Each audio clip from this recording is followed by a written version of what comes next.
Why does the blockage of the Strait of Hormuz far away in the Middle East affect delivery costs for shipments? And we've seen fuel prices increasing daily, not just there in the Middle East, but even in our cities and towns. And that has pushed transportation companies and logistics companies back on the table to renegotiate rates with their clients. Why? That is what we're going to be talking about in this week's episode of Tales of Logistics. How something as little as oil disruption can affect not just our daily lives, but also the whole supply chain. You see, more specifically, we're going to be focusing on what happens when a critical choke point, that's like the Strait of Hormuz, is threatened or even blocked, and how that can quickly affect logistics operations globally. So let's add a little bit of context to what we're going to be talking about. Strait of Hormuz is a very important narrowway or a transit route in supply chain, mainly with regards to the transportation of oil. Roughly 20% of global supply pass through that narrowway. And so when there is a little bit of tension, either geopolitically or military activity or of any sort in that region, it puts the pressure on the oil price rates, and the rate goes up instantly. And so even if there is no tanker that has been stopped, just the idea places a huge impact on the prices of fuel globally. So that's where the impact starts for the logistics chain as a whole, because the cost implication doesn't just start when the oil stops. The cost implication starts when there is a feeling that a blockage or a threat will be occurring in that region. Now, the question now is, how does that affect us in our little towns and our little cities? If you're a fleet operator, dispatcher, logistics coordinator, or warehouse manager, you may or may not care about what's going on in the Strait of Hormuz or even the conflict in the Middle East, but the impact has started to affect your operations. Diesel prices have started to go up. Fuel surcharges have started to change. Carriers are beginning to adjust your rates, and even your existing clients are now beginning to rethink their contracts owing to the increase in rates. And all of a sudden, the whole supply chain is going through this shock, because when oil becomes more expensive, refined fuel becomes more expensive. Therefore, transportation becomes more expensive, and fuel is not a small cost in logistics. In fact, for many operators, the fuel cost determines a lot. In trucking, 20 to 30% of your operating cost is in fuel.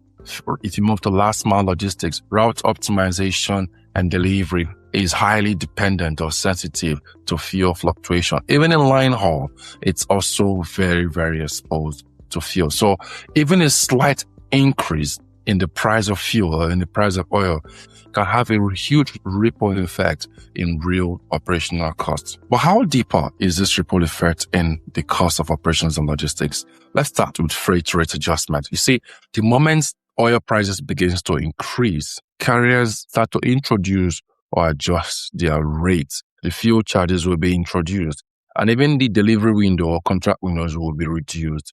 And if you move on to dispatchers will then have to reoptimize their routes delivery. They would have to rethink routes. They would have to reduce idle times. And that's not just all. Even SMEs in the industry feel the ripple effect as well, because the margins, the profit margin or the revenue margin that they have would have to shrink. And so they are caught between, should they absorb the cost or should they pass it on to their customers? And if they increase the prices, what are the chances of them keeping or losing their customers? If they hold to the price, are they going to make enough to continue operating in the business? What is the cost implication if they decide to hold on the rates that they have in fear of losing their customers? Should they renegotiate the contracts mid-cycle? So these are impacts, real-time impacts in the whole logistics network. These past few days, we've seen companies and clients going back on the table, renegotiating. The companies are thinking, where are we going to cut down costs on? Or who do we pass the fee to? The customers are complaining about it as well, because they also feel the impact. So there is a lot of ripple effect that just a slight change in the fuel prices can have in the industry. And what we're seeing is not even a slight change.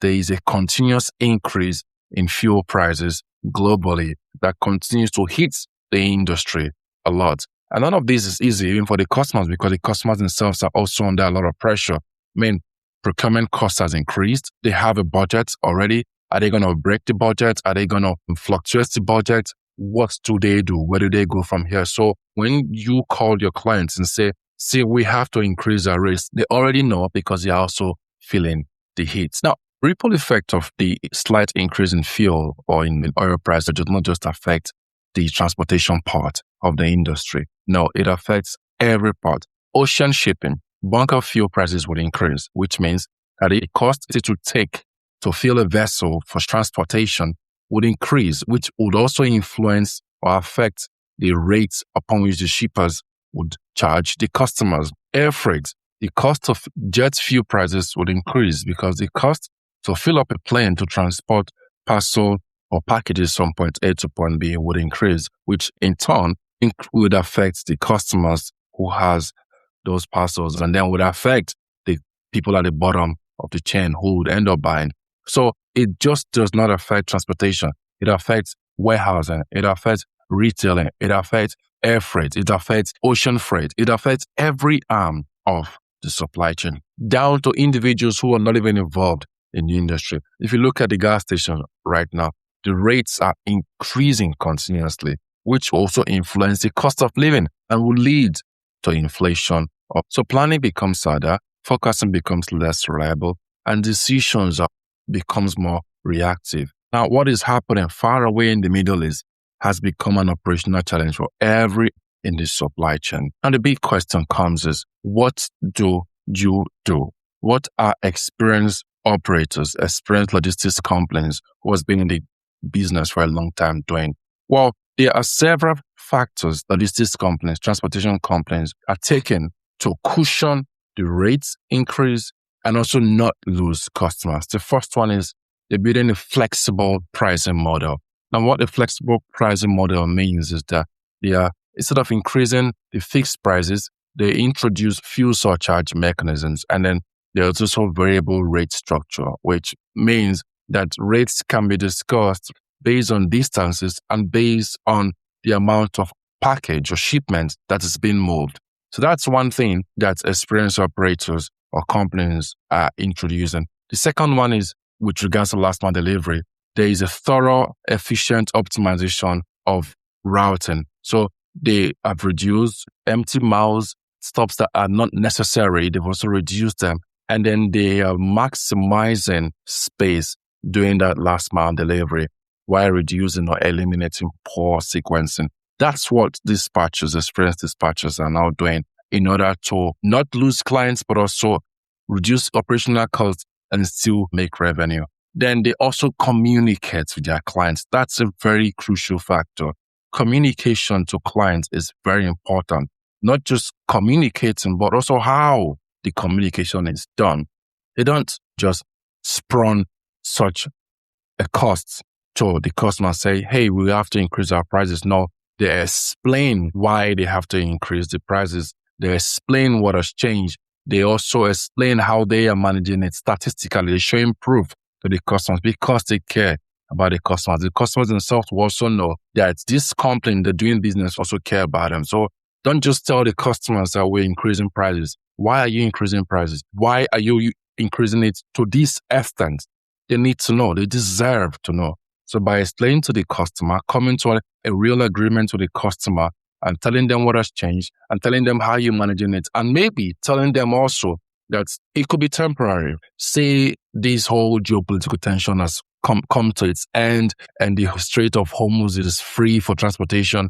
You could let them know that this increase is temporary. When the cost of fuel and oil reduces, the rates will still be renegotiated to the old rate or be reduced. That way they know that it is not fixed. It is subject to current circumstances. So this is how many professionals are dealing with the increase in cost of oil or in cost of fuel. Why? Because relationship is so important in logistics rather than just rates. If you have good clients, if your clients or your customers trust you, you owe it to them to explain properly why you are increasing the rate. You will know that they feel the heat, but you also care about them enough to explain it to them so that both parties can come to a better understanding. So what have we seen so far? The Strait of Hormuz can be in the Middle East, but the impact is affecting us currently everywhere we live in, not just on the fuel prices at the gas station, but even in our cost of living as an individual. Most importantly, is affecting the whole of logistics, from transportation to supply chain to warehousing to retailers. It is affecting us all. Although it is quite right that you also want to ensure that you do not lose out by thinning your margin, you do not also want to pass the entire cost to the customers in fear of losing the rate. It is better to discuss these things with your customers, to introduce fuel surcharges, reduce empty miles, discuss why you are increasing your rate. Let them know if it's a fixed rate increase or a temporary rate increase. This way, customers themselves who are going to have to break their budgets because procurement costs is also going to increase, they would also know that you care a lot about them to explain to them. This is how we wrap up this week's episode on Tales of Logistics, where we go beyond the headline and focus on decisions that can keep logistics moving. See you on the next episode. Voila.